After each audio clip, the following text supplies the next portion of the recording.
Hello students, welcome back to Science Center. I am Julie Singh and today we are going to learn about respiration. Okay? Respiration क्या है? Respiration is a process in which food is utilized in cells of living being to get energy for various life processes. Respiration एक process है जिसमें कि food को utilise किया जाता है. दैट मीन्स फूड को यूज किया जाता है. कहाँ फूड को यूज किया जाएगा? लिविंग बीइंग के सेल्स के अंदर. और किस लिए फूड को यूज किया जाता है? ताकि एनर्जी प्रोड्यूस किया जा सके वेरियस लाइफ प्रोसेसेस के लिए. जो भी ऑर्गेनिजम्स की बॉडी में जो भी प्रोसेसेस चलते हैं या फिर डेली लाइफ एक्टिविटीज के लिए, यानी कि चलना बोलना, इन सब के लिए एनर्जी चाहिए. हर चीज के लिए एनर्जी चाहिए. तो वो जो ऑर्गेनिजम्स को जो एनर्जी मिलती है वो मिलती कैसे है? तो रेस्पिरेशन प्रोसेस के कारण ही एनर्जी मिलती है. रेस्पिरेशन प्रोसेस में फूड को यूटिलाइज किया जाता है और उसके बाद उससे एनर्जी प्रोड्यूस की जाती है. तो इसका एक और वेरी इजी डेफिनेशन है and that is respiration is the process in which food is used to get energy. Respiration एक प्रोसेस है जिसमें कि फूड को यूज किया जाता है to get energy, energy produce करने के लिए, एनर्जी पाने के लिए. अब देखिए इसका इक्वेशन रेस्पिरेशन का, फूड प्लस ऑक्सीजन क्या प्रोड्यूस होगा? Carbon dioxide, water and energy. Food और ऑक्सीजन कंबाइन जब होते हैं तो क्या प्रोड्यूस होता है? Carbon dioxide, water and energy. ये रेस्पिरेशन का इक्वेशन है. अब इसको और क्लियर तरीके से समझते हैं. जैसे कि मान लीजिए एक सेल है, ओके, एक लिविंग सेल है. अब इस सेल में फूड जाएगा. सबसे पहले तो फूड कैसे जाएगा? तो हम लोगों ने न्यूट्रिशन में पढ़ा था कि डाइजेशन के बाद जो डाइजेस्टेड फूड है वो ब्लड के थ्रू सेल्स के अंदर चला जाता है. तो ब्लड कैरी करके लेके जा रहा है फूड को कहाँ? सेल्स के अंदर, राइट. साथ ही ब्रीदिंग के समय जब हम लोग ब्रीदिंग करते हैं, सांस लेते हैं ना, सांस लेते हैं तो ब्रीदिंग के समय इनहेलेशन एंड एक्सहेलेशन होता है. इनहेलेशन मीन्स एयर को लंग्स के अंदर लेना, सांस लेना, और एक्सहेलेशन मीन्स सांस को छोड़ना. तो जब ब्रीदिंग होता है उस समय एयर हमारे लंग्स में जाता है. लंग्स में जब एयर गया तो वहां से ऑक्सीजन गैस को ब्लड कैरी करके लेके जाता है सेल्स तक. ठीक है. तो सबसे पहले तो फूड मिलके डाइजेशन से, न्यूट्रिशन वाले में हम लोग पढ़े थे, डाइजेस्ट होने के बाद ब्लड लेके चले गया फूड को सेल्स में. साथ ही ब्रीदिंग के बाद भी ऑक्सीजन कहाँ पहुंच जाता है? सेल के अंदर. इसको भी ब्लड लेकर के जाता है. जब फूड और ऑक्सीजन सेल्स के अंदर आ गया तो ये दोनों कंबाइन हो जाते हैं. ठीक है. और जब कंबाइन होते हैं, इनके बीच रिएक्शन होता है, तो फिर क्या बनता है? Carbon dioxide, water and energy. Carbon dioxide and water as a by product बनते हैं इस रिएक्शन में एंड फिर एनर्जी बनता है. तो carbon dioxide main by product होता है क्योंकि कार्बन डाइऑक्साइड हमारे बॉडी से बाहर निकल जाता है. जब हम लोग सांस छोड़ते हैं, एक्सहेलेशन करते हैं, एक्सहेल करते हैं, तो उस समय कार्बन डाइऑक्साइड बाहर निकल जाता है. बट वाटर हमारे बॉडी में ही रहता है. बट वाटर हमारे बॉडी के लिए हार्मफुल नहीं है. जो भी वाटर प्रोड्यूस होता है वो हमारे बॉडी में बेनिफिशियली होता है, हमारे बॉडी के काम ही आता है. और साथ ही एनर्जी प्रोड्यूस होता है. तो वो हमारे वेरियस जो लाइफ प्रोसेसेस है, जो डेली लाइफ एक्टिविटीज है, उनमें यूज होता है एनर्जी. और जो बच जाता है एनर्जी, मतलब कि बहुत सारे डेली के लाइफ एक्टिविटीज करने के लिए जो एनर्जी चाहिए वो यूज हो गया. और जो बच गया एनर्जी वो हमारे सेल्स में स्टोर हो जाता है एटीपी के फॉर्म में. ठीक है. तो यहाँ हम लोगों ने क्या देखा कि फूड एंड ऑक्सीजन मिले तो क्या बना? Carbon dioxide, water and energy. यहाँ पे एक और चीज नोट करने वाली है कि फूड में क्या रहता है? कार्बोहाइड्रेट. जो ग्लूकोज है वो हमारे सेल्स तक पहुंचता है, राइट. तो ग्लूकोज क्या है? कार्बोहाइड्रेट है. तो कार्बोहाइड्रेट जब ऑक्सीजन से मिलता है तो यहाँ पे ऑक्सीडेशन होता है, ऑक्सीडेशन का प्रोसेस होता है. दैट मीन्स इस रेस्पिरेशन प्रोसेस में कार्बोहाइड्रेट का ऑक्सीडेशन होता है और फिर उसके बाद carbon dioxide, water and energy produce होता है, राइट. अब देखते हैं कि रेस्पिरेशन का प्रोसेस कंप्लीट कहाँ होता है. तो रेस्पिरेशन का प्रोसेस कंप्लीट होता है माइटोकॉन्ड्रिया में. Mitochondria is the site of respiration and the energy release is stored in the form of ATP in mitochondria. Mitochondria में रेस्पिरेशन का प्रोसेस होगा और जो एनर्जी रिलीज हुआ है, जो एनर्जी बना है, उसमें से जो यूज होना है वो यूज हो जाएगा. और जो बचेगा, ठीक है, वो माइटोकॉन्ड्रिया में ही एटीपी के फॉर्म में स्टोर हो जाएगा। एटीपी क्या है? एटीपी का फुल फॉर्म है एडिनोसिन ट्राइफॉस्फेट। हम लोग एटीपी, एडीपी इन सब के बारे में भी आगे पढ़ेंगे। ओके, तो इतना क्लियर है। Now types of respiration, there are 2 types of respiration, aerobic respiration and anaerobic respiration. जब रेस्पिरेशन का प्रोसेस ऑक्सीजन के प्रेजेंस में हो तो उसे एरोबिक रेस्पिरेशन बोलते हैं, और जब रेस्पिरेशन के लिए ऑक्सीजन ना मिले यानी कि ऑक्सीजन के एब्सेंस में जो रेस्पिरेशन हो रहा है उसे एनारोबिक रेस्पिरेशन बोलेंगे।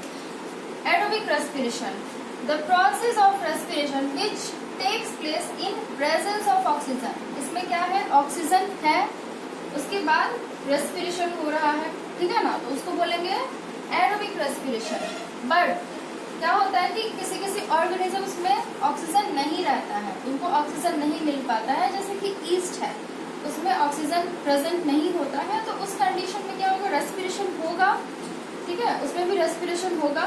तो वैसे टाइप को रेस्पिरेशन को एनारोबिक रेस्पिरेशन बोलते हैं, जब ऑक्सीजन क्या हो? एब्सेंट हो, बिना ऑक्सीजन के ही रेस्पिरेशन हो जाए, तो उसे बोलेंगे एनारोबिक रेस्पिरेशन। जैसे कि हम लोग जानते हैं कि जनरली क्या होता है ह्यूमंस में, जैसे कि हम सभी में क्या होता है कि फूड एंड ऑक्सीजन जब कंबाइन होते हैं तो फिर energy, carbon dioxide and water produce होता है, यानी कि रेस्पिरेशन कंप्लीट कब होता है? जब फूड एंड ऑक्सीजन कंबाइन होते हैं। बट कभी कभी क्या होता है कि कुछ कुछ ऑर्गेनिजम्स में ऑक्सीजन नहीं रहता है, तो क्या उनमें रेस्पिरेशन नहीं होगा? उनमें भी होता है, ठीक है, बट वो अलग टाइप का रेस्पिरेशन हो जाएगा, वो एनारोबिक रेस्पिरेशन हो जाएगा। और जिनमें ऑक्सीजन मिल रहा है उनको अच्छे से, वो होंगे एनारोबिक रेस्पिरेशन, उनमें एनारोबिक रेस्पिरेशन होगा। यानी कि 2 टाइप्स के रेस्पिरेशन हो गए, एरोबिक एंड एनारोबिक। एरोबिक में ऑक्सीजन प्रेजेंट है, एनारोबिक में ऑक्सीजन नहीं प्रेजेंट है, राइट।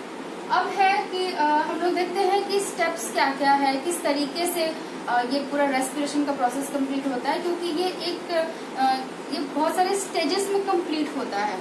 तो स्टेजेस और स्टेप्स ऑफ रेस्पिरेशन, कौन कौन से स्टेजेस में कंप्लीट होता है रेस्पिरेशन का प्रोसेस, वो देखते हैं। सबसे पहले तो जो फूड है यानी कि ग्लूकोज, वो सेल्स के अंदर जाएगा। तो ग्लूकोज क्या होता है? 6 कार्बन मॉलिक्यूल होता है, इसमें कार्बन कितने होते हैं? 6 एटम्स होते हैं कार्बन के। ओके, फिर साइटोप्लाज्म में क्या होता है? ग्लूकोज चेंज हो जाता है पायरूवेट में। ओके, ग्लूकोज ब्रेक हो जाता है किसमें? पायरूवेट में, जो कि एक 3 कार्बन मॉलिक्यूल है, साथ ही एनर्जी प्रोड्यूस होता है साइटोप्लाज्म के अंदर।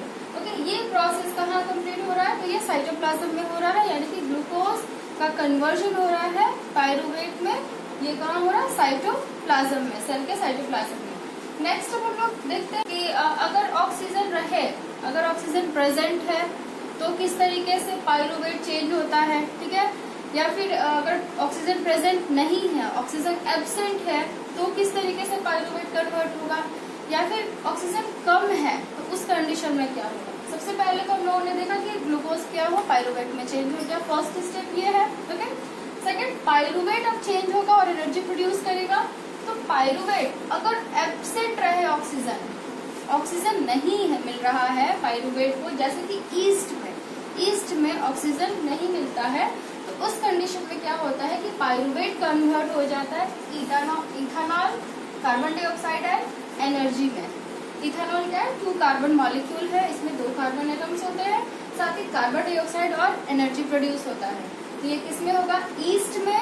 कब होगा? जब ऑक्सीजन एब्सेंट है, यानी कि कौन सा रेस्पिरेशन? Anaerobic respiration. यहाँ पे हो रहा है anaerobic respiration. Okay, next, lack of oxygen, oxygen कम है, जैसे कि मसल सेल्स में। जब हम लोग एक्सरसाइज करते हैं या फिर रनिंग करते हैं या फिर बहुत ही कुछ मेहनत वाला अगर वर्क कर रहे हैं, तो उस कंडीशन में क्या होता है कि हमारे सेल्स को प्रॉपर अमाउंट में ऑक्सीजन नहीं मिल पाता है जितना कि मिलना चाहिए, यानी कि हमारे सेल्स को ऑक्सीजन थोड़ा कम मिलता है। तो उस कंडीशन में जो हमारे मसल सेल्स है उनमें क्या होगा कि ऑक्सीजन कम हो गया, तो यानी कि जो वहाँ पायरूवेट बना हुआ है वो किसमें चेंज हो जाएगा? लैक्टिक एसिड एंड एनर्जी में। लैक्टिक एसिड में 3 कार्बन मॉलिक्यूल है। ओके, लैक्टिक एसिड में चेंज हो जाता है जब ऑक्सीजन कम मिलता है पायरूवेट को। और लैक्टिक एसिड में जब चेंज होता है तो उसके कारण हमारे मसल्स में पेन होता है। तो आप लोगों ने फील किया होगा जब आप लोग रनिंग करते हैं या फिर बहुत ही एक्सरसाइज करते हैं, उसके बाद आपके मसल्स में क्रैम्प होता है, बहुत पेन होता है। तो वो क्रैम्प क्यों होता है? तो इसी के कारण लैक्टिक एसिड प्रोड्यूस होता है, इसी के कारण, क्योंकि हमारे मसल सेल्स को प्रॉपर अमाउंट में ऑक्सीजन नहीं मिल पा रहा है, तो उसके कारण लैक्टिक एसिड बन जा रहा है। तो लैक्टिक एसिड बन रहा है तो क्रैम्प हो रहा है, और साथ ही लैक्टिक एसिड के साथ एनर्जी भी प्रोड्यूस होता है। नेक्स्ट है, अगर ऑक्सीजन प्रॉपर अमाउंट में मिल रहा है, ऑक्सीजन प्रेजेंट है, तब क्या होगा? पायरुवेट का क्या होगा? तो उस कंडीशन में पायरुवेट जो है वो माइटोकॉन्ड्रिया में किसमें कन्वर्ट हो जाएगा? Carbon dioxide, water and energy में। ये जो प्रोसेस है पायरुवेट का कन्वर्ट हो जाना, चेंज हो जाना carbon dioxide, water and energy में, ये कहाँ होगा? तो माइटोकॉन्ड्रिया में होगा, ठीक है। और इसमें क्या रहता है? ऑक्सीजन प्रेजेंट होते हैं, यानी कि कैसे रेस्पिरेशन है? तो एरोबिक रेस्पिरेशन, ठीक है ना। और देखो एक बार फिर से इसको देख लेते हैं। सबसे पहले तो ग्लूकोज चेंज हुआ पायरुवेट में, कहाँ? साइटोप्लाज्म में। उसके बाद पायरुवेट अगर ऑक्सीजन नहीं मिला, यानी कि एनारोबिक रेस्पिरेशन हो रहा है, जैसे कि ईस्ट में, तो पायरुवेट चेंज होता है ethanol, carbon dioxide and energy produce करता है। अगर ऑक्सीजन कम है, जैसे कि हमारे मसल सेल्स में हम लोग जब वाइगोरस एक्सरसाइज करते हैं तो उस समय मसल सेल्स में ऑक्सीजन कम हो जाते हैं, तो क्या होता है कि जो पायरुवेट है वो लैक्टिक एसिड और एनर्जी प्रोड्यूस करता है, लैक्टिक एसिड बनाता है और एनर्जी प्रोड्यूस करता है। बट माइटोकॉन्ड्रिया में क्या होता है कि ऑक्सीजन अच्छे से मिलता है, तो उस कंडीशन में पायरुवेट चेंज हो जाता है carbon dioxide, water and energy. तो ये था स्टेजेस ऑफ रेस्पिरेशन या फिर स्टेप्स ऑफ रेस्पिरेशन। तो आपको याद रखना पड़ेगा ये सबको। भी एनर्जी रिलीज हुआ रहता है रेस्पिरेशन प्रोसेस के टाइम, तो वो एनर्जी किस में कन्वर्ट हो जाता है, किस फॉर्म में स्टोर हो जाता है? तो एटीपी के फॉर्म में स्टोर हो जाता है। कहाँ? माइटोकॉन्ड्रिया में।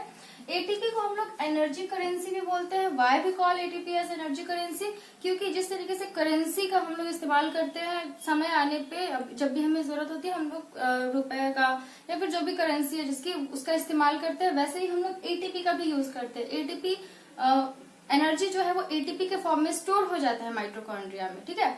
उसके बाद जब भी हमारे बॉडी को किसी भी एक्टिविटी के लिए एनर्जी चाहिए होता है तो एटीपी में से थोड़ा थोड़ा करके वो एनर्जी यूज करता जाता है। तो एटीपी का फॉर्मेशन कैसे होता है? तो एटीपी का फॉर्मेशन होता है एडीपी प्लस फॉस्फेट के मिलने से। एडीपी क्या है? एडिनोसिन डाइफॉस्फेट, जिसमें कि फॉस्फेट कितने हैं? 2 है, डाइफॉस्फेट है।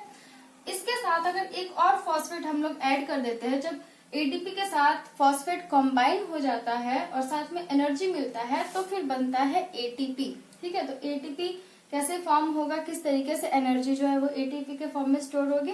तो एडीपी और फॉस्फेट के मिलने से एटीपी बनता है। अब ये तो स्टोर हो गया, ओके, एनर्जी स्टोर हो गया एटीपी के फॉर्म में।